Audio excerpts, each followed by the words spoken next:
So if there were civilizations in ancient Peru and ancient Egypt 12,000 years ago, maybe they did know about each other. But your classic Maya and your dynastic Egypt, right? I wouldn't assume a connection.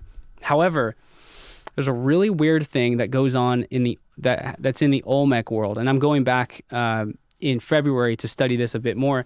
If you would pull up Monument 13 La Venta Olmec, there's... Sorry, go ahead.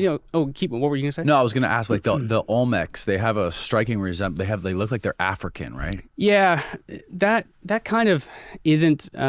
So that column tomb that I showed you earlier, they're like the king wasn't there, but they're still able to find biological material from the Olmecs, and they're able to try to. I mean, they can still test the DNA of the indigenous people that live there. Like all the Maya people still live there today. Their descendants are still there. Tiwanaku's descendants are still there. Peruvian descendants are still there.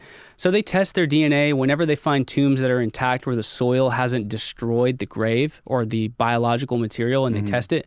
They don't find anything that results in being African. Really? But if you go meet the indigenous people that live there that have no Spanish DNA in them at all, they do look like the Olmec heads. They do have these... Do they? They do have these like very peculiar round faces, big lips, big broad, like kind of flat noses that are similar to, what we think Africans would look like. So yeah, so Monument 13, I think it's, click on that first one. Yeah, you might want to zoom in. Some of these photos aren't the highest resolution. So this is an example of like proto early Mesoamerican hieroglyphs. So it's tough to see from this angle, but around his waist, just to the left, do you see the foot that's there? That's carved onto the. There's a foot that's pointing down, like the heel's at the top and the toes are at the bottom. The toes are at the bottom, right? Hanging off of his waist? No. It's like to the left of his waist. It's Yeah. Okay. I see that. But the foot's like pointing down. Right. And then like over a on footprint. Yeah, it's a footprint. Okay. And then so over on the right, you have some more glyphs there. Yeah. What's interesting about Olmec art is so look at that, and I'm not implying a connection here, but it is strange. How similar is that to, if you guys went over this in the last couple episodes, how similar is that to Göbekli Tepe in its art? Because what they did is they carved the face off of the monuments to reveal the hieroglyphs and the glyphs from beneath. So they carved the face off. But what this means, this is a really, really interesting monument. So what we infer that foot means is it means he's a traveler, okay? And then over on the right, the glyphs spell out that he is a traveler as well. It's two different like logographs or logograms that depict that he's the traveler. So on the top of his head, that little poofy thing and kind of like the tail coming down, that is interpreted as being a turban. That's not his hair, because all Olmecs depict themselves as being bald. So it's very likely that they shave their own heads. And ancient Americans were notorious for not being able to grow beards. They didn't like growing facial hair is like a old world Middle Eastern thing that I think that Europeans picked up through like insemination, and then it came over to this side of the world. But a lot of Native Americans were not growing facial hair. So he has a beard as well. He's wearing a turban, and he's got these little pointy shoes on. Well, beards, turbans, and pointy shoes are not seen anywhere at all in the Olmec world. Now, this monument dates back to about 900 to 1000 BC. So exactly at the same time of this, there's another thing that you could look up. It's like a San Lorenzo clay head.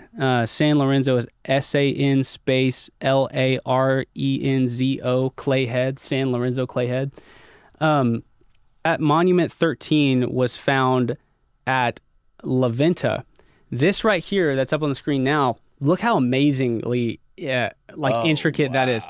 This was found at San Lorenzo. So La Venta is like the westernmost edge of the state of Tabasco. This is found in Veracruz at a site called San Lorenzo. He's wearing a turban. He has a little pointy beard. This does not look like a Native American. What this does look like is somebody who lived in the Middle East.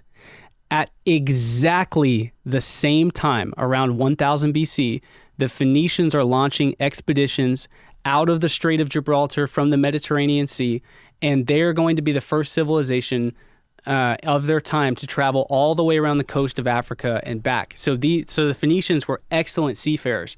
Well, there's been studies that prove, and I think they've tested it with like mock ships that they send out into the ocean, that if you go too far west out of the Strait of Gibraltar into the Atlantic Ocean, you'll be carried by current out into the middle of the ocean, straight down through the Bahamas, Caribbean, straight down into the Gulf Coast, right into Olmec heartland. So what's interesting is there's some evidence out there that there were Phoenicians who got lost at sea and landed in Olmec heartland, and they're depicted on Olmec monuments around 1000 BC. And this is something nobody's talking about. But we don't see evidence of that. We don't see evidence of them. It's very likely like they stopped in the Caribbean and they met with the Carib people. It's probably likely that they stopped in the Yucatan before they ended up on the Gulf of Mexico. But at this point in time, the Caribs that are in the Caribbean and the early Maya people living in the Yucatan, one, we just don't have the evidence that they met up with these people and they maybe never wrote it down. Or maybe the Phoenicians stopped in the Gulf of Mexico and spent a lot of time around the Olmecs because the Olmecs are so much more progressed and we're the only civilization they came across that were similar to themselves. Now, whether the Phoenicians sailed back, we don't know. We don't have any evidence of, because there's no, I don't think that there's any, well, you know, I'm just learning about this recently, that there may be a place that the Phoenicians spoke about that was west out of the Gates of Hercules, which is like the Strait of Gibraltar. Right. There's a place they spoke about that was further out west, but there's not any substantial, there's not anything written substantially about it to prove that these are the same Phoenicians that came back from the New World, from Mexico and sailed back over. So whether or not they ever went back, if there were just, you know, there may have just been a group of 50 of these guys and they died in Mexico. You know, we don't know, or their DNA is such a minimal amount that it can't be detected, you know, 3,000 years later. But yeah, this is like a really strong case for recent old world contacting the New World way before Columbus ever came. Whoa. Yeah. Well, and actually I should clarify and say that there may be more information out there that existed at one point in time. Like, you know, when the Aztecs, when we know that when they were writing, when they were ordering and producing about 480,000 pieces of paper a day, these guys were standing on the shoulders of giants from the Maya. The Maya are the ones who really expanded Mesoamerican, their calendar, their mathematics, sacred geometry, and their writing. And where the Maya numerology. again? So the Maya they probably begin around 1000 BC. Okay. That's like the very beginning. And then they flourish at about 500 AD, so like 1500 years later. And they really bring everything, like to life.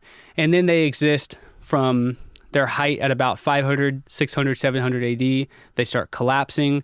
They start moving from the jungles of Guatemala, which are like where all of the older structures are. There's some kind of drought. Maybe there was a volcano. Something happened. So people start moving north towards the top of the Yucatan.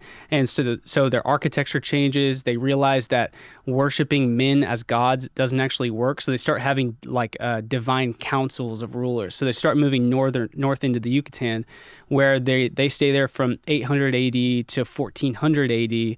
And they're like fighting the Aztecs at the same time. The Aztecs were about to launch an assault on the entire Maya world as soon as the Spaniards show up. Oh, so, shit. For about 2,000 years, when the Spaniards show up, around 2,000 years, the Maya had been writing. So if the Aztecs were producing almost 500,000 copies of paper a year, think about how much the Maya had written down for the last, almost 2,000 years.